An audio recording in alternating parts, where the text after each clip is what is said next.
Provérbios capítulo 21, versículo 1. Leiamos todos juntos este versículo. Como ribeiros de águas, assim é o coração do rei na mão do Senhor. Este, segundo o seu querer, o inclina. Oremos mais uma vez. Senhor nosso Deus, nós te agradecemos porque podemos encontrar segurança nesta tua palavra que nos afirma que o Senhor governa e dirige as nossas vidas, como lemos, cantamos, e agora, Deus, uma vez mais lemos na tua palavra a respeito daqueles que são poderosos, e a tua palavra diz que até os poderosos são dirigidos pelo Senhor. Assim, ó Deus, pedimos que o Senhor nos instrua nesta manhã, ajudando-nos a entender isso, e que isso traga paz ao nosso coração. Em nome de Jesus que oramos. Amém. Saia da rua e fale com quem pode resolver os seus problemas. Nós estamos em tempos do movimento Vem para a Rua. Mas nesta manhã a palavra do Senhor nos chama a fazer algo mais. Não sou contra, de maneira alguma, você ir para a rua. Mas você precisa lembrar que quando você sair da rua, e você deve sair da rua, você deve vir falar com quem realmente resolve. Os movimentos de rua, desde há muito tempo, têm sido considerados movimentos decisivos para mudanças, especialmente na esfera governamental do nosso país. Nós nos lembramos da época do impeachment do presidente Collor, em que os cara-pintadas foram para a rua e eles pressionaram o governo, pressionaram o legislativo, pressionaram o judiciário, e então o executivo sofreu as alterações que precisavam ser sofridas. Agora, recentemente, nós passamos pelo mesmo movimento em 2016, e vários movimentos surgiram. Talvez o mais famoso deles seja o movimento Vem para a Rua, que colocou milhões de pessoas nas capitais, protestando contra a situação do nosso governo, especialmente contra o governo da presidente Dilma, e o resultado é que isso trouxe novamente um impeachment. E agora, nós neste ano já soubemos de várias ocasiões, inclusive no domingo passado, sobre estes movimentos que colocaram novamente milhões de pessoas na rua, e algo nos traz a preocupação sobre a eficácia desses movimentos. Realmente nós sabemos que para políticos, especialmente para políticos, o povo na rua causa calafrio, e tem que causar mesmo, porque estes nossos eleitos foram eleitos para nos representar. Quando não nos representam, nós temos que realmente reclamar e protestar. Mas especialmente nós que somos cristãos e conhecemos a palavra do Senhor, como lemos há pouco, o Salmo 147, graças a Deus, a palavra do Senhor foi revelada ao povo dele, ao povo de Israel. Nós sabemos que o que definitivamente muda a situação de um país, o que definitivamente pode mudar o coração de um legislador, ou de um magistrado qualquer, ou de um governante, quem pode realmente, efetivamente mudar este coração é o Senhor. E nós, como cristãos, muito mais do que o engajamento na cidadania do nosso país, protestando e lutando para melhorias do nosso país, como cristãos, servos do Senhor, do Deus Altíssimo, nós precisamos lembrar que a nossa agenda como cidadãos, não é apenas na rua, mas muito mais aos pés do nosso Senhor. Porque a palavra do Senhor é muito clara quando ela fala a respeito do governo de Deus, sobre inclusive as autoridades que são constituídas pelo próprio Deus. E então nesta manhã eu queria usar esse texto de Provérbios 21:1 para fundamentar esta minha tese com vocês, esta minha proposta. Saia da rua e fale com quem realmente resolve. O texto que nós lemos é um texto que forma um conjunto junto com o versículo 2, falando sobre a soberania de Deus. Nós não vamos abordar o versículo 2 nesse momento, porque o foco principal é o verso 1. E o que este verso primeiro nos ensina? A lição principal dele é que Deus abençoa os que o buscam através dos poderes constituídos pelo próprio Deus neste mundo. Ou seja, para abençoar o povo de Deus, para abençoar aqueles que estão sendo dirigidos pelo Senhor, que buscam fazer a vontade do Senhor, Deus usa as autoridades, mesmo que essas autoridades não sejam tementes a Deus, pois o coração delas está nas mãos do Senhor, da mesma forma como os ribeiros, que são, depois a gente vai falar um pouquinho sobre isso, que são menores, e os agricultores podem dirigir o curso dele a fim de que a água chegue às suas plantações, assim também Deus dirige o coração destas autoridades para que elas façam o bem que Deus quer que elas façam. Seja um bem no sentido de nos trazer favores divinos, ou seja o bem no sentido de nos trazer um favor divino através de uma disciplina. Mas as autoridades estão nas mãos do Senhor como ribeiros de água, estão a favor daqueles agricultores que conduzem esses ribeiros de um lado para outro, para que eles possam atender às suas plantações. O interessante desse texto é que quem escreveu isso foi um rei sábio, um rei que temia o Senhor, mas não o único rei daquela época. Este era o rei de Israel. Mas e os outros reis que viviam no entorno? Este rei que escreveu diz, para um povo que vivia num governo monárquico, não havia nenhuma figura mais poderosa, humanamente falando, do que a figura de um rei. O rei tem todo o poder em suas mãos, o rei manda, tudo pertence a ele. Todos os indivíduos do reino pertencem ao rei. O rei não apenas toma decisão sobre as coisas do reino, ele toma decisões sobre pessoas. Diferente de uma situação como a nossa, que é uma situação de vivermos dentro de uma república, num governo que em tese é um governo democrático, aqui não havia nem democracia e aqui não havia república, aqui existe um rei. E no máximo esse rei tem alguns conselheiros, mas as decisões desse rei são leis que não podem ser abolidas, devem ser cumpridas, ainda que pareçam absurdas. Os reis faziam isso. Quando nós lemos a história antiga, especialmente esta narrada na Bíblia, quando você lê os livros de história do Antigo Testamento, nós encontramos reis fazendo coisas absurdas, exigindo do povo coisas completamente absurdas. E isso não é incomum. Até hoje nós temos em alguns lugares do nosso mundo reis que exigem também coisas absurdas.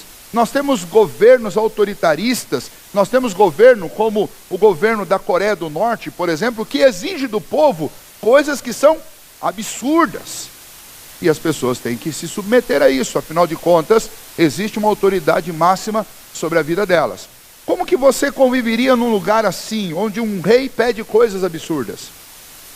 É precisamente para quem tem esse medo no coração que Salomão escreve. E Salomão diz, o coração do rei está nas mãos do Senhor, como os ribeiros de água. Tem que seguir o seu curso, assim também um rei precisa seguir a direção que Deus lhe dá, ainda que ele não tenha consciência disso, mas Deus o conduz. Seus corações, seu órgão mais livre está nas mãos do Senhor. Deus podia, ou Salomão podia ter escrito, inspirado por Deus, a mão do rei, ou podia colocar a cabeça do rei, ou os pés do rei. Por que ele coloca o coração do rei?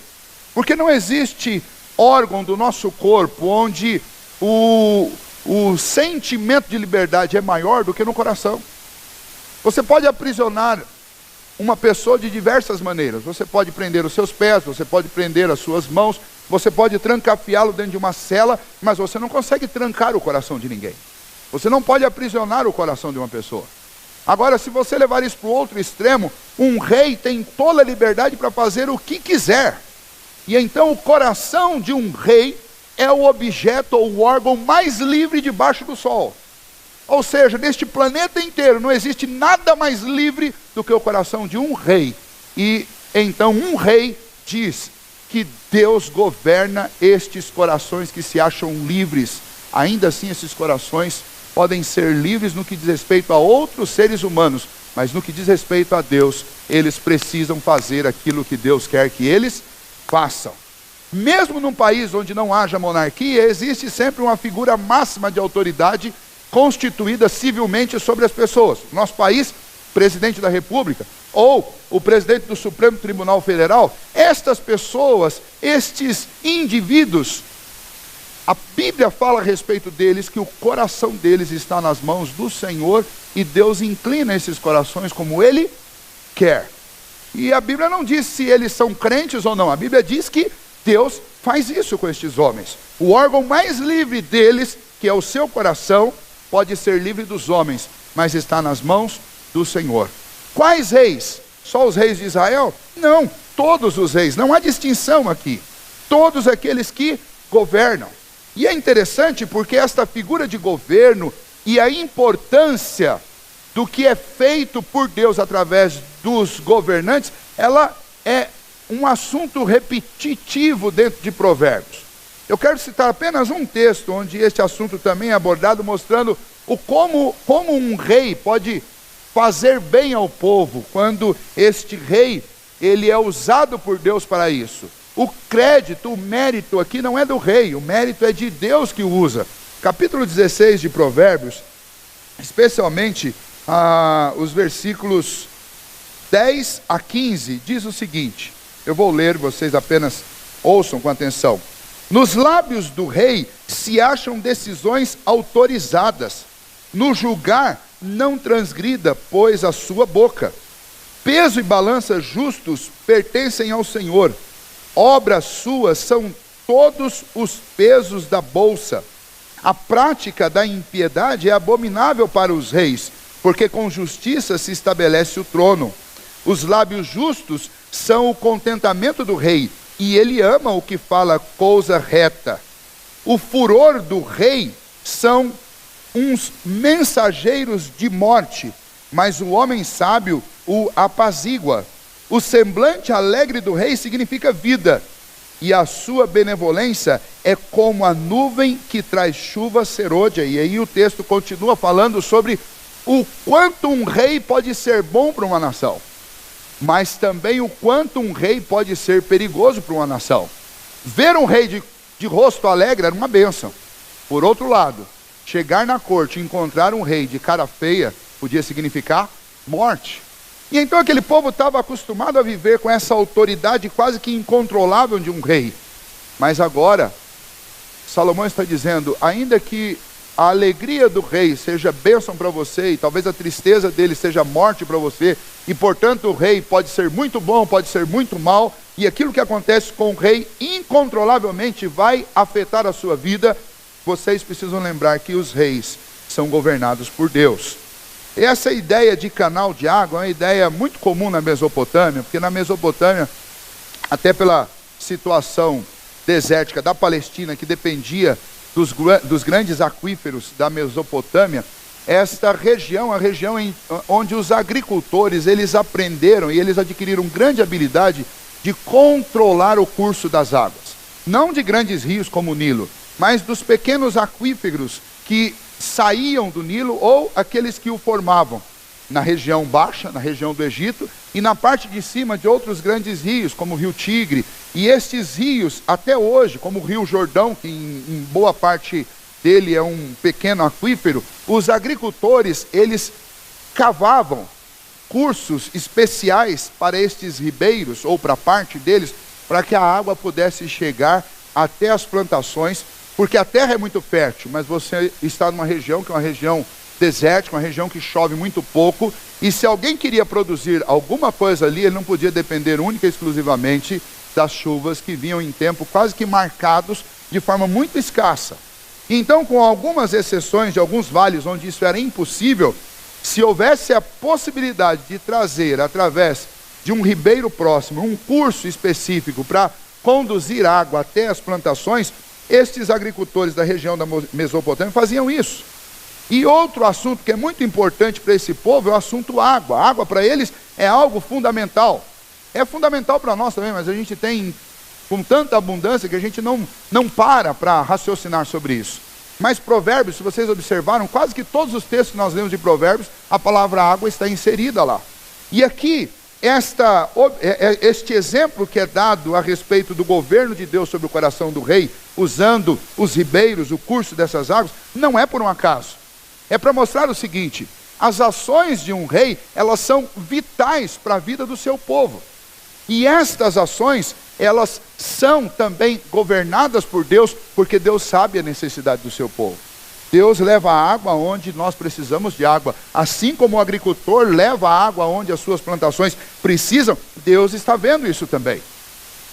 Agora, um outro aspecto, quando a gente pensa na água, a gente deve lembrar também que dá de forma bem oposta a essa ideia de você pegar um pequeno riacho, desviar o curso para chegar na plantação.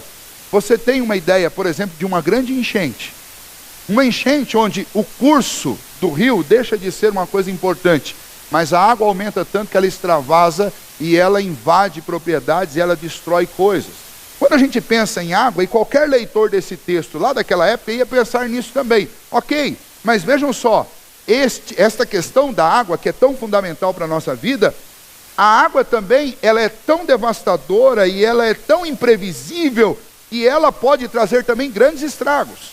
E não é à toa, então, que um rei aqui é comparado às águas de um pequeno ribeiro, porque era alguém que podia trazer muita alegria, mas era alguém que podia trazer também muita tempestade e podia trazer muito problema para o povo. Independente de como fosse esse rei, se fosse um rei bom, então seria como um ribeiro de águas tranquilas que traz vida para o povo, ou se fosse um rei mau, que poderia trazer tempestade, grandes enchentes e devastação por toda a terra. O que Provérbios está nos ensinando é que estes reis, sejam eles bons ou maus, a vida deles está nas mãos do Senhor e Deus inclina o coração deles como Ele quer.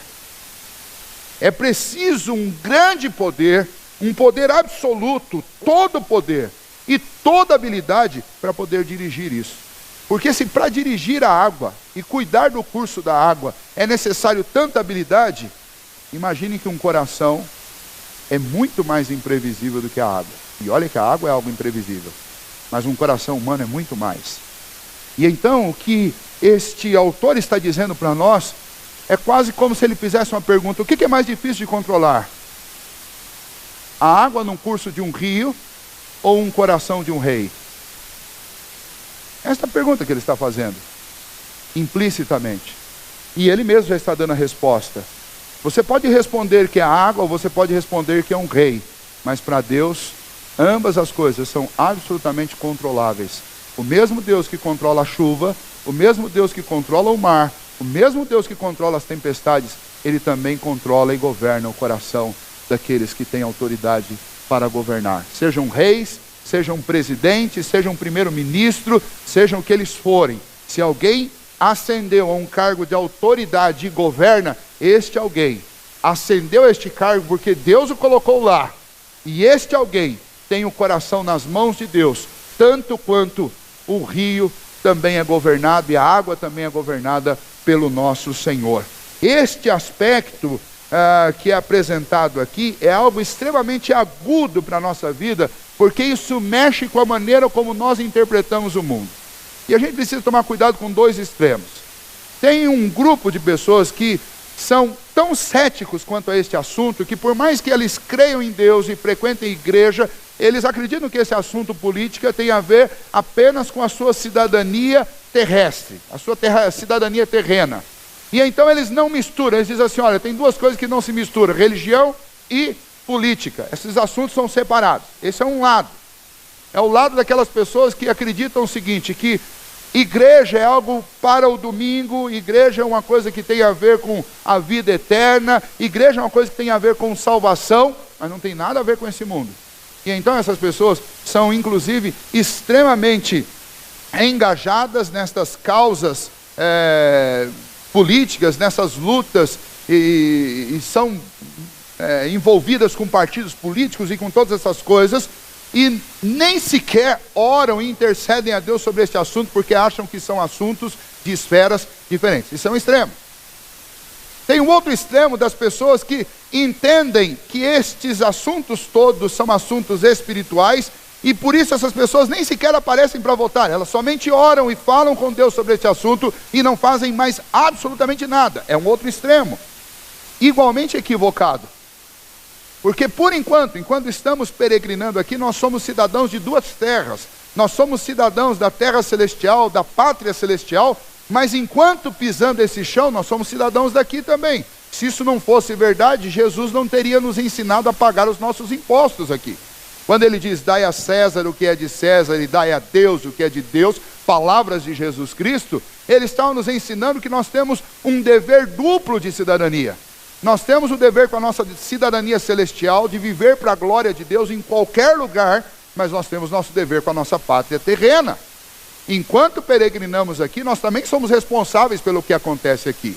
E então a melhor postura para um cristão é que ele tenha o engajamento nestas esferas todas da sociedade, que ele tenha a sua família, que ele tenha o seu trabalho, que ele tenha sim a sua participação na vida política do seu país, mas de maneira alguma sem lembrar que Deus é quem tem a palavra final sobre tudo.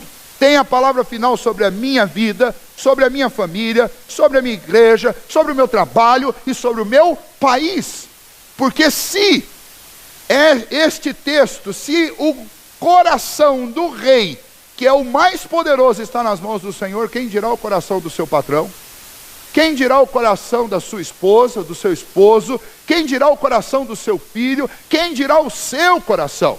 O princípio aqui é o princípio do maior para o menor.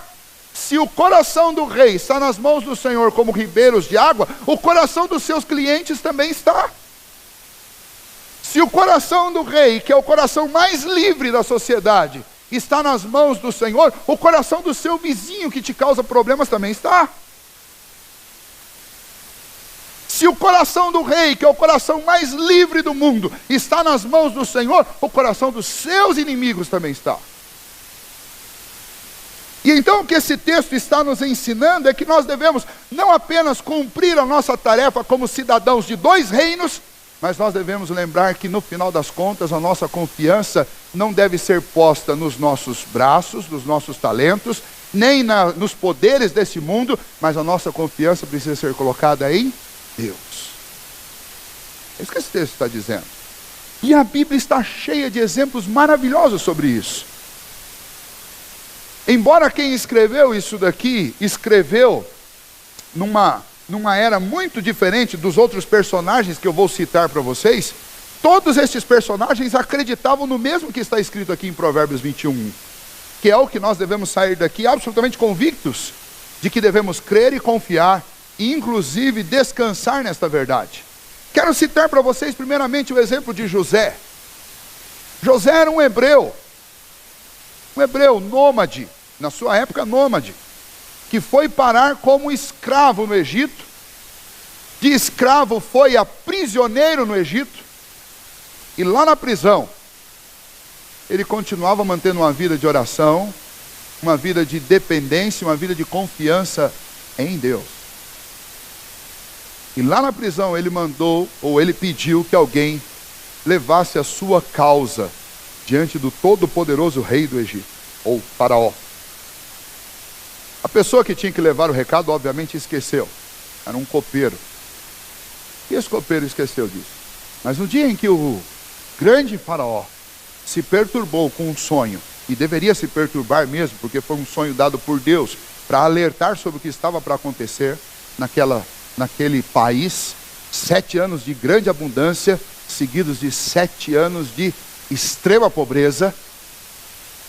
O copeiro se lembrou ao ver a perturbação a perturbação de Faraó e a incapacidade dos seus guias, dos seus mestres, dos seus conselheiros de explicar o que aquilo significava. Ele se lembrou, o copeiro se lembrou, e lá na prisão existia um homem que sabia interpretar sonhos, um homem cheio do Espírito de Deus. E José foi trazido à corte, e este homem, o todo-poderoso Senhor do Egito, mas que tem o coração nas mãos do Senhor, e Deus o inclina como Ele quer, este homem colocou José, de escravo, de encarcerado, o transformou na segunda pessoa mais poderosa do Egito. E este José depois diz para os seus irmãos que estavam com medo de que ele se vingasse deles por terem vendido para o Egito como escravo. Este José disse aos seus irmãos: não se preocupem, foi Deus que me mandou adiante de vocês para a preservação da nossa casa. Esse é o reconhecimento e o exemplo claro, prático de alguém que entende que Deus governa, de alguém que crê na soberania divina, de alguém que sabe que até o coração mais poderoso desta terra está nas mãos do Senhor. Este homem é alguém que não se amargura com os problemas, não se deixa desfalecer pelas dificuldades, mas diz: foi Deus que me mandou à frente. Estou passando por esta dificuldade horrorosa, inexplicavelmente. Foi Deus que me fez isso. E Deus fez isso por quê? Porque Ele governa até o coração do rei. Você acha mesmo que alguma coisa acontece por um acaso comigo? Você acha mesmo que alguma coisa acontece por um acaso no seu trabalho? Você acha mesmo que um seu patrão pode te mandar embora por conta própria? Não. Até o ato de você ser demitido de um trabalho não foge ao governo de Deus, porque o coração do seu chefe também está nas mãos do Senhor, como os ribeiros de água, e o Senhor o inclina como Ele quer. Isso inclusive serve para nos fazer aliviar o coração, para que a gente não fique alimentando raiva contra ninguém, inclusive as pessoas que nos causam danos. E nós temos que lembrar que até estes danos, eles servem ao propósito divino. Deixa eu citar um outro exemplo, o exemplo de um adolescente chamado Daniel. Interessante que são sempre adolescentes, né? Quando José foi vendido como escravo, ele era adolescente. E agora Daniel, quando Daniel foi levado escravo para a Babilônia, ele era também um adolescente. Era um adolescente que foi bem instruído desde a infância na palavra de Deus, e portanto confiava e dependia de Deus.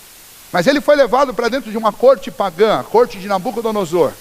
E nesta corte ele permaneceu, com a graça de Deus, fiel ao Senhor. E mesmo correndo o risco de ser duramente castigado por sua fidelidade, ele ousou permanecer firme, confiando em Deus. E qual era essa confiança de Daniel?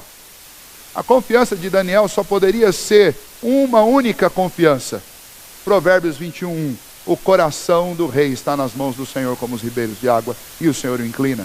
Certamente Daniel foi alimentado durante toda a sua infância e a sua adolescência com as histórias que os seus pais contavam a respeito de como Deus usou o faraó no Egito para abençoar a vida de José, José para abençoar a vida do seu povo, depois Moisés para enfrentar o faraó, e depois o Senhor movendo o coração de faraó. Como Deus foi benevolente com aquela nação ao longo de séculos, inclusive usando reis estrangeiros para a preservação da vida.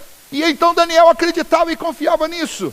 Por isso ele ousou recusar comer a comida da mesa de Nabucodonosor. E Deus o abençoou por isso.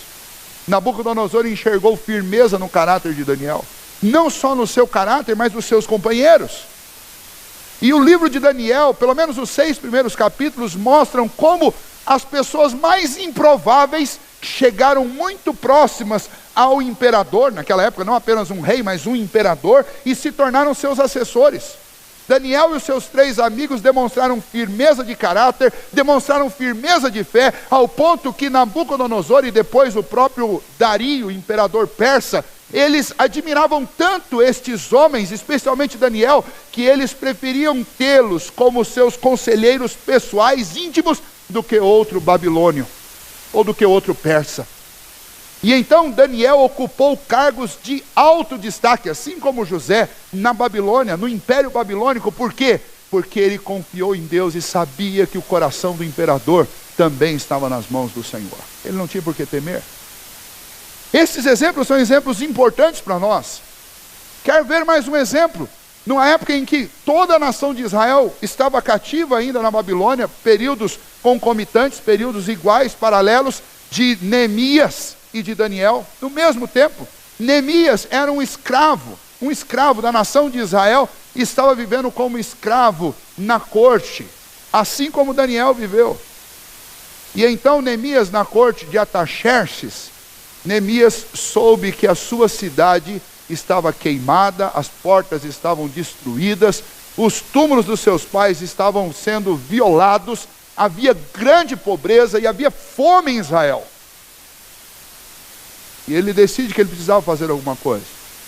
Então quando a gente lê o capítulo 1, diz que depois que Neemias soube essa notícia, ele primeiro foi lá e passou um bom tempo chorando a tristeza de saber as notícias de sua casa.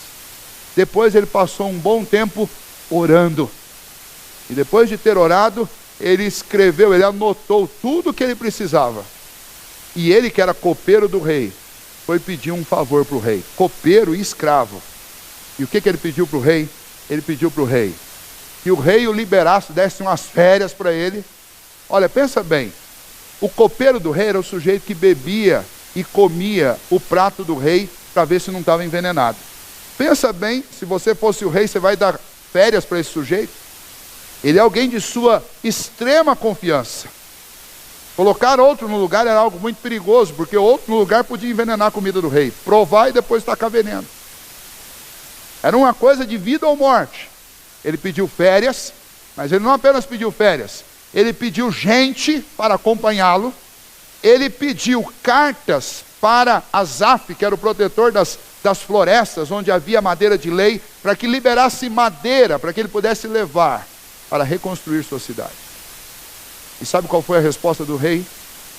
A resposta do rei foi sim, porque o coração do rei está nas mãos do Senhor, e o Senhor o inclina como ele quer. Eu quero encerrar com um exemplo que eu acredito que é o maior e o mais marcante para nós, porque nós lembramos disso muitas vezes na nossa vida litúrgica, nas nossas adorações, no nosso culto. O Senhor Jesus, o Rei dos Reis, habitou entre nós. E entre nós, Ele enfrentou todas as dificuldades que nós enfrentamos.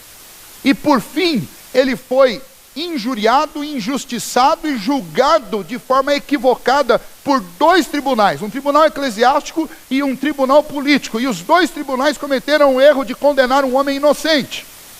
Mas no ato da condenação final, que estava sob a mão do governador, representante do Império Romano, um governador chamado Pilatos, Pilatos em algum momento chega para Jesus e fala: você não vai se defender? Diga alguma coisa, porque nas minhas mãos está um poder de vida e morte no que diz respeito a você. Ou seja, fale alguma coisa e se defenda, porque eu posso te livrar. Pilatos estava perturbado porque a esposa dele tinha tido um sonho e ela tinha o alertado: cuidado com esse homem. Alguma coisa não está certa nesse julgamento, alguma coisa não está fora dos eixos. E Pilatos, perturbado com isso, vai e fala com Jesus. E a resposta de Jesus é a mesma que está em Provérbios 21:1, dita de uma maneira diferente. Lá, no Evangelho de João, capítulo 19, versículo 11, a resposta do Senhor Jesus é dada para Pilatos. E a resposta de Jesus para ele fala assim: Pilatos, a autoridade que você tem não é sua, ela foi dada por Deus para você. Porque a autoridade de vida e morte pertence a mim. Ninguém tira a minha vida, eu a dou. Em outras palavras, Jesus está dizendo: não pense que quem está dando a última palavra aqui é você, Pilatos. E quem está dando a última palavra aqui sou eu. O mesmo que está em Provérbios 21. O coração do rei está nas mãos do Senhor, e o Senhor o inclina como ele quer. Pilatos não tomou decisão sobre Jesus. Quem tomou a decisão sobre Jesus foi Deus, foi o Pai. Quem tomou a decisão sobre se entregar naquela cruz foi o Filho, foi Jesus. Quem deu a vida foi Jesus. Ninguém a tomou dele, porque ninguém pode tomá-la. A vida dele, ele a dá. É o que está aí em João 19. Nós precisamos lembrar disso, porque a nossa vida é tão valiosa para o Senhor. A sua vida e a minha vida custou o sangue de Cristo Jesus. Deus se entregou para salvar a mim e a você.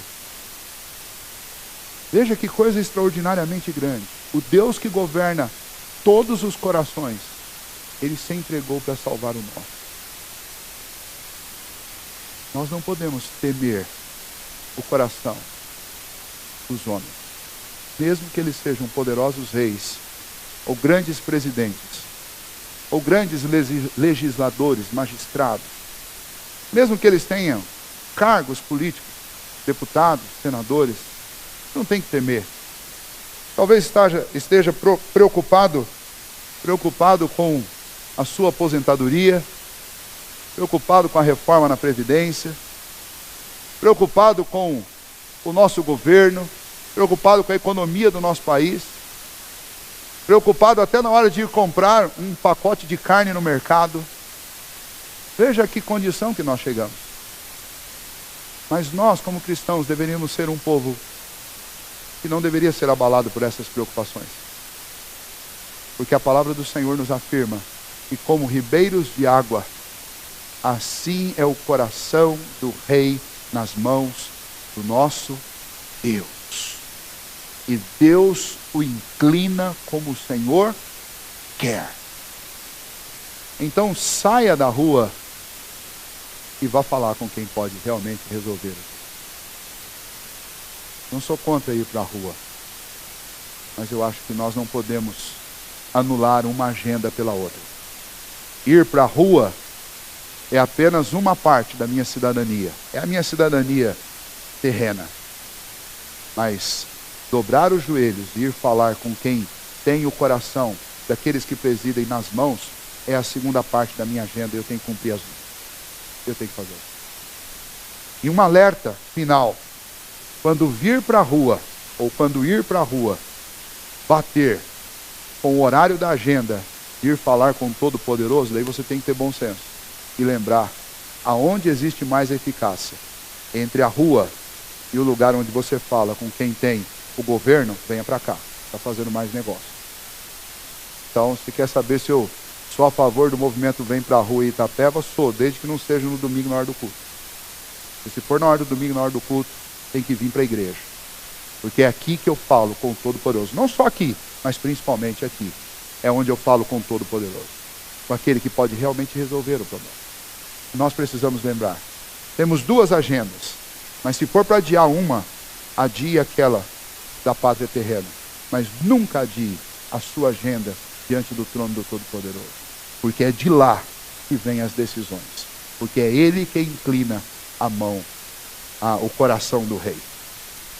Não é o movimento Vem para a Rua que inclina o coração dos nossos líderes. É a mão de Deus. Deus nos ajude a sair da rua e ir falar com Ele. Porque Ele realmente pode resolver as nossas vidas.